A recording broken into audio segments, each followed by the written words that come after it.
Please अपने अपने mics mute कीजिएगा।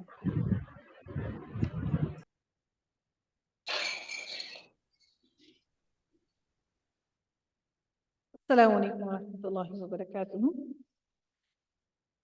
हम बात कर रहे थे कि हर जुबान के अंदर जो इसम होता है वो हर चीज़ इसम ही होती है। फॉर एग्ज़ाम्पल अगर मैं ये कहूँ आप लोगों से कि सोना, जागना, खाना, पीना, ये सारे नाम हैं, आपके काम के नाम हैं, ठीक है। यानी कि आपने कामों को नाम दिया हुआ है, पढ़ना, लिखना, ठीक है, पकाना, चलना, उठना, बैठना, ये सारे आपके कामों के नाम हैं। ये उर्दू ज़ुबान में भी ऐसा ही है, अरबी ज़ुबान में भी बिल्कुल ऐसा ही है। ये जो कामों के नाम होते हैं इनको मस्दर कहा जाता है। ये जो नाम होते हैं ना, इनको मस्दर कहा जाता है, ये भी इसम होते हैं।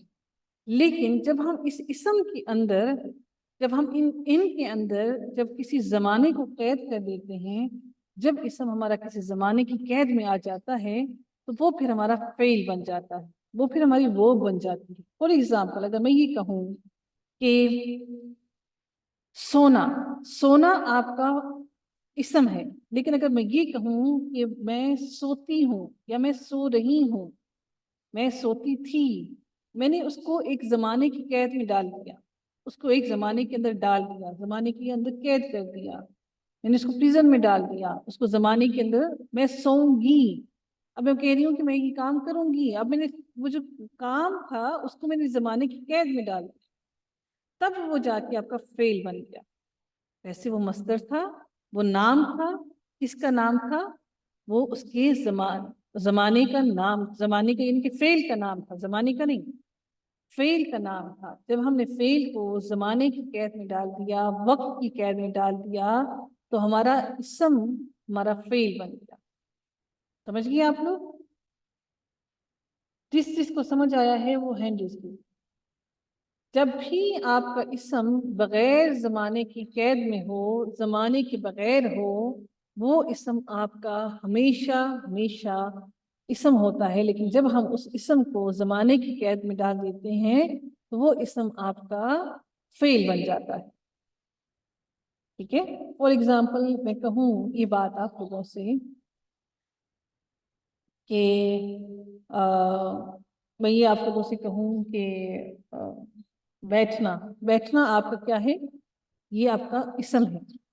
लेकिन अगर मैं ये कहूँ बैठा हुआ है, बैठा हुआ है, ठीक है, तो हम बता रहे हैं कि ये काम अभी हो रहा है, हमने इसको ज़माने की कैद में डाल दिया। या मैं ये कहूँ कि बैठेगा, तो ये भी ज़माने की कैद में डाल दिया, मुस्तकबिल में डाल दिया, तो तब ये जाके आपका फेल बनता है। उससे पहले ये सारे के सारे आपके इसम होते हैं। बात समझ गए आप लोग? देखिए ये यहाँ पर भी लिखा हुआ है, वो कलमा जिसमें किसी काम का करना या वाक़ होना ज़माने की कैद के साथ पाया जाए, मसलन मारा एक फेल है जिसमें मारने का काम ज़माना माजी में वाक़ हुआ है, दौरबा, ठीक है। जबकि मारना, जब मारा जो है वो एक फेल है, जबकि मारना एक किस्म है। यानी कि आप इसको दौर बोल, जो इसका है मारना, आप उसको मार रहे हैं, मारना एक फेल है, सॉरी इसम है, मारना इसम है और मारा जो है वो फेल है। एक इसम है जिसमें काम का मफहूम तो मौजूद है, हमें ये तो पता है कि काम हो रहा है, लेकिन वो कब हुआ, किस वक्त हुआ, हमेशा होता रहा या सुबह हुआ, शाम को हुआ, हमें उसके टाइम का नहीं मालूम। जब तक हमें टाइम का नहीं मालूम होता वो फेल नहीं बनता। सेम यही बात हमारी वर्ब के साथ इंग्लिश में भी होती है, यही बात हमारी उर्दू के अंदर भी होती है, और यही बात हमारी अरबी में भी होती है। अरबी कोई इतना कोई बड़ा अजूबा ही नहीं है, या कोई ऐसी चीज़ नहीं है कि जो ख़ास सिर्फ अरबी में ही होती है और बाकी चीज़ों, बाकी तमाम लैंग्वेजेस में नहीं होती। अनफॉर्चुनेटली हम लोग ग्रामर को इस तरह से समझते नहीं हैं। तो किसी भी लैंग्वेज के अंदर परफेक्शन के लिए हमें ज़रूरत होती है कि हम लाजमी तौर पर उसकी ग्रामर को सीखें।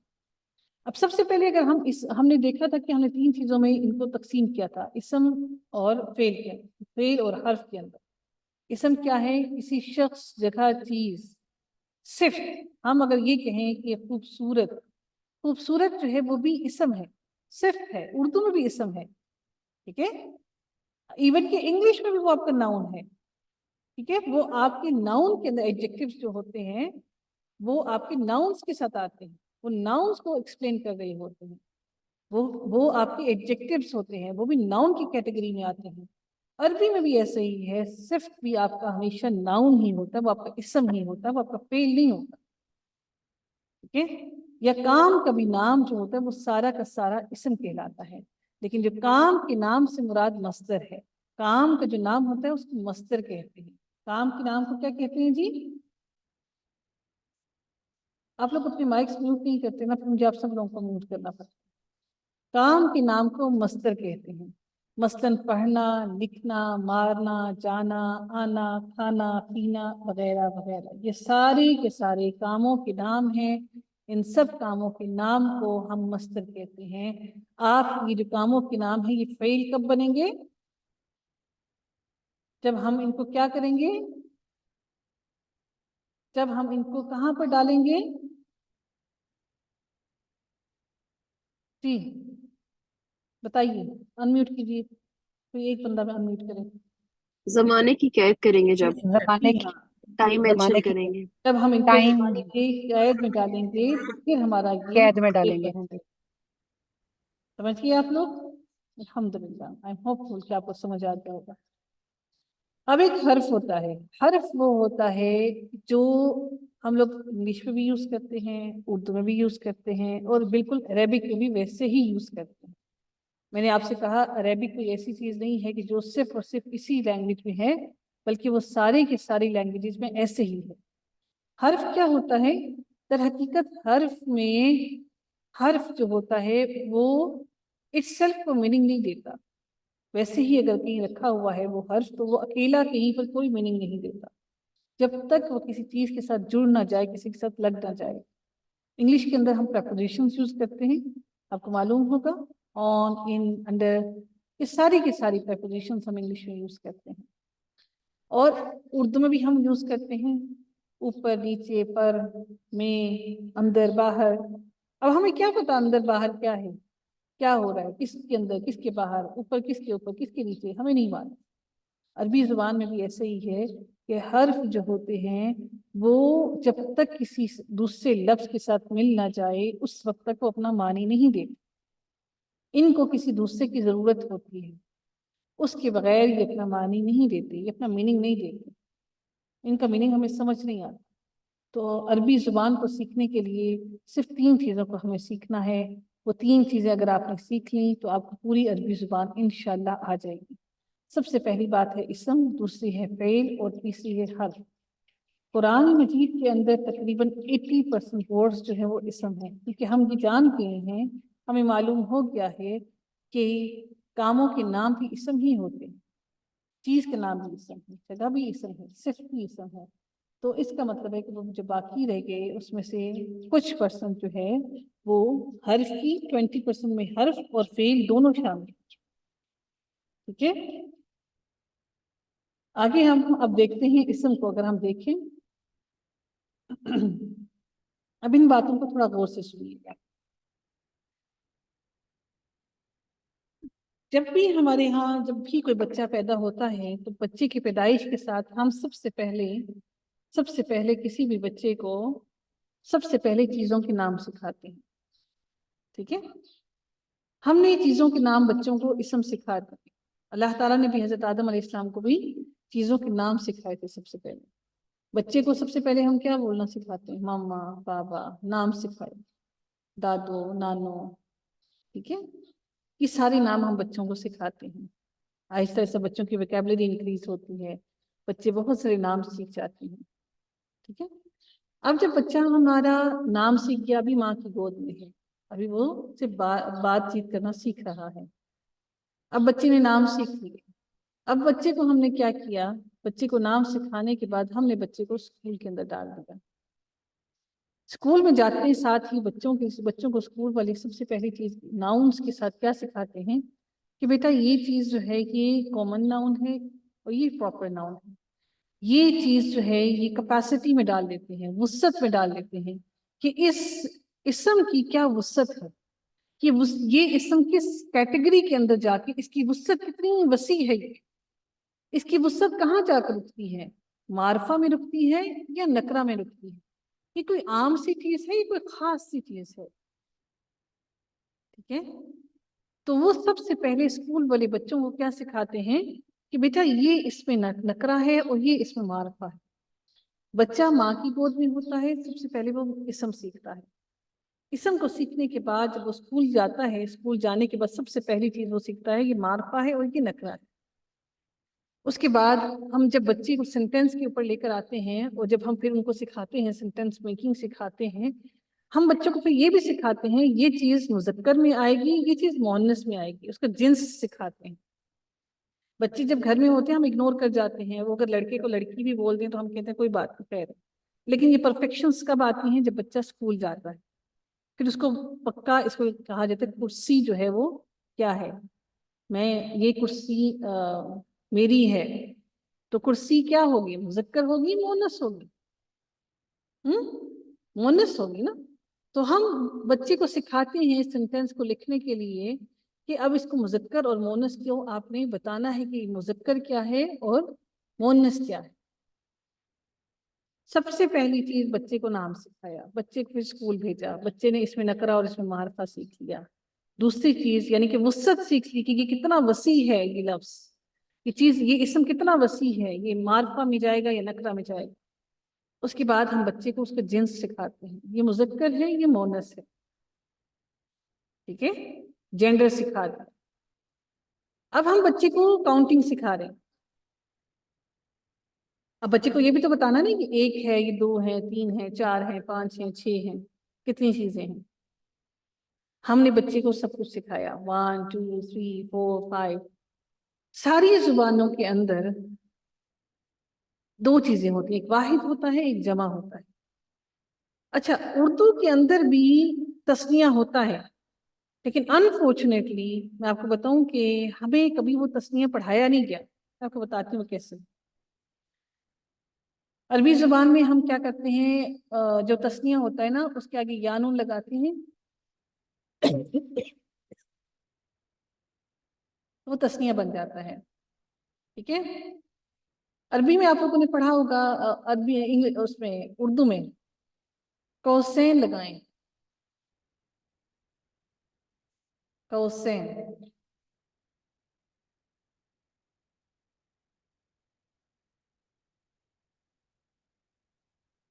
آپ لوگوں نے پڑھا اردو میں؟ مدرجہ ذیل جملوں میں قوسین لگائیں. کسی کو معلوم ہے قوسین کیا ہوتی ہے؟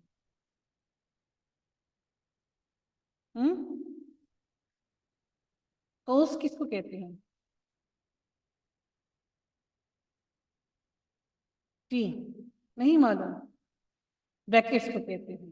Very good. یہ جو بریکٹس ہوتی ہیں نا یہ دو ہوتی ہیں نا، تو اس لیے ان کو قوسین کہا جاتا ہے. قوس سے قزا آپ لوگوں نے دیکھی ہے نا، قوس، قوس کمان کی طرح ہوتی ہے، قوس بریکٹ کی طرح. ٹھیک ہے، قزا رنگوں والی، قوس سے قزا جب دو ہو گئی تو قوسین بن گئی. اس کا مطلب ہے کہ اردو کے اندر بھی مثنیٰ ہے. ایسی بہت ساری اگزامپلس ہیں اردو کے اندر.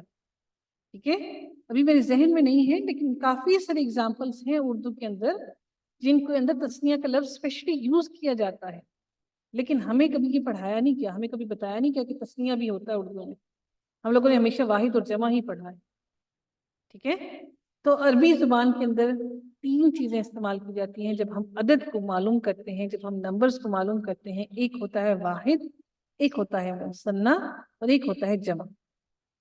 ٹھیک ہے، ہم اسم کو جاننے کے لیے کہ یہ چیز اسم ہے، اس اسم کو جاننے کے لیے سب سے پہلے ہم اسم کو دیکھتے ہیں یہ اسم معرفہ ہے یہ نکرہ ہے. دوسری بات اس کی پہلی ہم نے اس کی وسعت دیکھی. دوسری بات ہم نے اس کا جنس یعنی جینڈر دیکھا. تیسری بات ہم نے اس کا نمبر دیکھا کہ یہ ہمارا واحد ہے، مثنیٰ ہے، یہ جمع ہے. ٹھیک ہے، اب عربی زبان کو اگر آپ اردو سے مختلف کریں، ویسے یہ لگائے اردو میں بھی جاتے ہیں جو اسٹیٹس ہوتا ہے، عربی زبان میں بھی اعراب لگائے جاتے ہیں اور اردو میں بھی لگائے جاتے ہیں. ہم لوگوں کو یاد ہے کہ ہم جب پڑھتے تھے تو وہ تلفظ بنانے کے لیے اعراب لگائے جاتے تھے. ابھی کتابوں میں سے یہ چیزیں نکال دی گئی ہیں اور بچوں کو تلفظ آتا ہی نہیں ہے. ٹھیک ہے, یہ اعراب اردو میں بھی لگائے جاتے ہیں لیکن اب یہ ہماری سلیبس میں سے نکلتے جا رہے ہیں, اس لیے پروناؤنسیشن خراب ہو گئی ہے. لیکن عربی زبان ہم اردو تو پڑھ لیتے ہیں بغیر اعراب کی, کیونکہ ہمیں تھوڑی عادت بھی ہو گئی ہے. اسی وجہ سے ہم الفاظ بھی بولتے ہیں اور الفاظ بھی بولتے ہیں. یہ کیونکہ ہم اس کو صحیح طریقے سے ہم نے اعراب لگانا چھوڑ دیے, تو اصل میں یہ لفظ الفاظ تھا. ہم الفاظ بھی بولتے ہیں اور الفاظ بھی بولتے ہیں. یہ اعراب کی غلطیوں کی وجہ سے ایسا ہوا. ٹھیک ہے, اب دو چیزیں ہیں, تین چیزیں ہم نے دیکھی. ایک اسم کا معرفہ ہونا, نکرہ ہونا, پھر مذکر ہونا, مؤنث ہونا, پھر اسم کا واحد مثنیٰ یا جمع ہونا, پھر اس کے بعد ہم اعراب کو دیکھیں. ٹھیک ہے, عربی زبان کے اندر کوئی بھی لفظ اعراب کے بغیر ہم اس کا سٹیٹس معلوم نہیں کر سکتے. ہمیں نہیں پتہ چلتا یہ کیا چیز ہے. تو اعراب لگانا بہت لازم ہے, اور اسپیشلی جب گرامر کی بات کی جاتی ہے تو آپ اعراب کے بغیر کوئی بھی چیز نہیں لکھ سکتے ہیں. ٹھیک ہے, ہم لوگ اب شروع کرتے ہیں سب سے پہلے اعراب کو. ٹھیک ہے, اعراب عربی زبان کا سب سے پہلا وصف ہے, سب سے امپورٹنٹ چیز ہے, اس کی سب سے اہم خاص چیز ہے. اعراب کا کی لفظی معنی ہے کسی چیز کو عربی بنانا. اعراب کا مطلب کیا ہے؟ کسی لفظ کو عربی بنانا. اعراب کی معنی زبر زیر اور پیش نہیں ہے, بلکہ زبر زیر اور پیش کو تو حرکات کہتے ہیں. اب میں آپ کو بتاتی ہوں ایک اور بات. جیسے فور ایگزامپل, یہ بہت امپورٹنٹ بات ہے, اس کو تھوڑا سا دھیان میں رکھیے گا. یہ جو لفظ ہے نا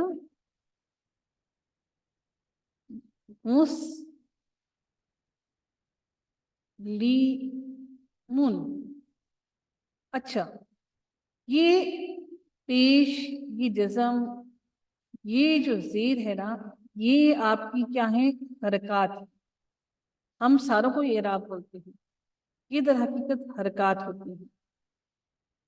سمجھ گئے آپ لوگ؟ یہ حرکات کیوں ہوتی ہیں؟ ان کی پروناؤنسیشن کی. انگلش زبان کے اندر یہ واولز یوز کیے جاتے ہیں. واولز جو ہوتے ہیں اے ای آئی او یو, یہ کسی بھی ورڈ کا کی ساؤنڈ بنانے کے لیے ان کے بغیر ہم کوئی بھی ورڈ نہیں بناتے انگلش میں. اور اردو زبان کے اندر الف, واؤ اور یہ لفظ ہوتے ہیں, ان کے بغیر اردو کا لفظ نہیں بنتے. کبھی غور کیا آپ لوگوں نے؟ یہ ہر زبان میں ہوتے ہیں.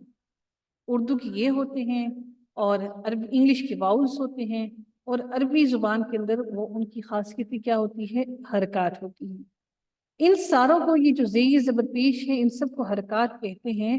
لیکن جو لاسٹ لیٹر کے اوپر جو آ کر بیٹھتی ہے نا, وہ آپ کے اعراب کہلاتی ہیں. سمجھ گئے آپ لوگ؟ یہ زیر زبر پیش, آپ کی ساری زیر زبر پیش آپ کی حرکات ہیں. لیکن یہ حرکات جب آپ کی لاسٹ لیٹر پر آ کر بیٹھتی ہیں تو یہ حرکات آپ کی کیا بن جاتی ہیں؟ یہ حرکات آپ لوگوں کی اعراب ہوتی ہیں. یہ حرکات نہیں ہیں, حرکات زیر زبر پیش ہیں. لاسٹ لیٹر کی جو آپ کی حرکت ہے, اس کو ہم اعراب بولتے ہیں. کہ حرکت نہیں ہوتی, یہ اعراب. سمجھ گئے آپ لوگ؟ جب بھی میں آپ سے پوچھوں کہ حرکات, تو آپ کو معلوم ہونا چاہیے کہ حرکات جو ہیں وہ کسی بھی ورڈ کی پیچھے والی حرکات ہوتی ہیں, اور لیکن جب وہ لاسٹ لیٹر پر آتی ہیں تو وہ آپ کی اعراب بن جاتی ہیں. ٹھیک ہے, آگے ہم چلتے ہیں اگلی بات کو معلوم کرنے کے لیے. اعراب کی حقیقت کو سمجھنے کے لیے درج ذیل جملوں پر غور کریں. حامد نے محمود کو مارا, اور محمود نے حامد کو مارا. محمود نے حامد کے بھائی کو مارا. ان تینوں جملوں میں مارنے کا کام ہو رہا ہے. کام کیا ہے؟ مارا, مارا, مارا. ٹھیک ہے, پہلے جملے میں کام کرنے والا یعنی فاعل حامد ہے. کام کرنے والا کون ہے؟ نے, حامد نے. اس کے ساتھ اردو میں نے آتا ہے, وہ کام کرنے والا ہوتا ہے. دوسرے جملے میں کام کرنے والا کون ہے, اور اس کے اندر مفعول کون ہے؟ کس کو مارا گیا؟ محمود کو. ٹھیک ہے, جس کے ساتھ اردو میں کو آتا ہے وہ آپ کا اس پر کام کیا جا رہا ہوتا ہے, وہ مفعول ہوتا ہے. اور جس کے ساتھ نہیں آتا ہے وہ ہمارا اردو میں فاعل ہوتا ہے. یعنی کہ انگلش میں اگر دیکھیں تو سبجیکٹ, اور نے جس کے ساتھ آتا ہے وہ سبجیکٹ ہوتا ہے, और जिसके साथ को आता है वो ऑब्जेक्ट होता है। ये बात समझ गए आप लोग? जहाँ पर नहीं समझ आई आप लोग मुझे वहाँ रोक दीजिएगा, ठीक है? अच्छा जी,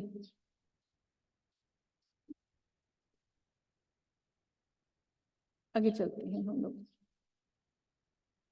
और दूसरे जुमले में हामिद का मुकाम यानी कि स्टेटस तब्दील हो गया है और वो मफूल की हैसियत से इस्तेमाल हुआ है, जबकि तीसरे जुमले में हामिद ना तो फाइल है और ना ही मफूल है, बल्कि इसका जिक्र ज़मनन आया है, यानी कि उसका जिक्र सिर्फ आया है महमूद ने हामिद के भाई को मारा।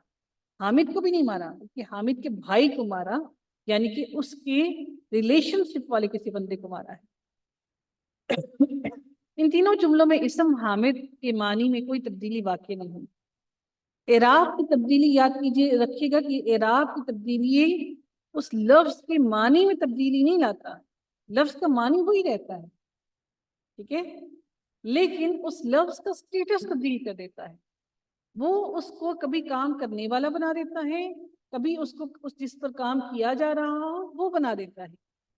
फॉर एग्जाम्पल, अगर मैं ये कहूँ कि लफ्ज जलाला के ऊपर अल्लाह, लफ्ज अल्लाह के ऊपर हम पेश लगाएंगे तो उसका मानी अल्लाह ही रहेगा, लेकिन जब हम इस पर ज़बर लगा देंगे तो लफ्ज जलाला का मानी अल्लाह ही रहेगा। इसी तरह से रसूल पर जब पेश लगा दी जाए तो उसका मानी रसूल ही रहेगा, लेकिन हम जब उस पर ज़बर लगा देंगे तो फिर उसका मानी इस रसूल ही रहेगा, लेकिन उसका सेंटेंस के अंदर स्टेटस चेंज हो जाएगा। पेश होगी तो वो आपका फाइल होगा, काम करने वाला। ज़बर आएगी तो वो आपका मफूल होगा, यानी कि उस पर काम हो रहा है। समझिए आप लोग, इसका मतलब है कि आपकी एराब की तब्दीली किसी भी वर्ड का उस सेंटेंस के अंदर स्टेटस को तब्दील कर देता है। इतनी बड़ी गलती, इतना बड़ा गुनाह है एराब को तब्दील कर देना, एराब को आगे पीछे कर देना, इतना बड़ा गुनाह। समझ गए आप लोग? अच्छा जी, इसको वाइंड अप करते हैं। बस मेरी असल में नेक्स्ट क्लास का टाइम हो गया है, बस इसको जल्दी से हम इसको वाइंड अप कर लेते हैं, ठीक है जी? किसी को समझ नहीं आया मैं ग्रुप ओपन कर दूंगी, आप लोग वहां पर पूछ लीजिएगा। मानी में तब्दीली के बगैर किसी इसम की हालत या शक्ल की तब्दीली एराब की तब्दीली कहलाती है, यानी कि मानी में तब्दीली नहीं आई, लफ्ज अल्लाह का मानी वही रहा, रसूल का मानी वही रहा, लेकिन उस इसम की हालत को तब्दील कर देती है, उसका स्टेटस चेंज कर देती है। एराब के लिहाज से इसम की 3 हालतें होती हैं, हालत रफ़ा, हालत नसब और हालत जर, ठीक है? इसम किसी तरकीब में मुदर्जा वाला 3 हालतों में से किसी एक हालत में ही पाया जाएगा, चौथी हालत इसके अलावा इन तीनों में से कोई इसम की हालत नहीं होती, या फिर वो रफ़ा में होगा या नसब में होगा या फिर जर में, ठीक है? अच्छा, बस यहाँ तक बहुत, इससे आगे नहीं चलते। आज आप लोगों ने ये चीज़ें समझ लेनी है कि एराब क्या होते हैं, हरकत क्या होती हैं, इसम को पहचानने के लिए 4 चीज़ों की ज़रूरत होती है, वो कौन सी होती हैं, और फिर उसके बाद आपने ये याद रखना है कि पेश आ जाए इसम के ऊपर तो वो क्या होता है, वो फाइल होगा, अगर उसके ऊपर ज़बर आ जाए तो वो मफ़ऊल हो जाएगा, ठीक है जी? किसी का कोई क्वेश्चन है? समझ आ गया आप लोगों को? अच्छा जी,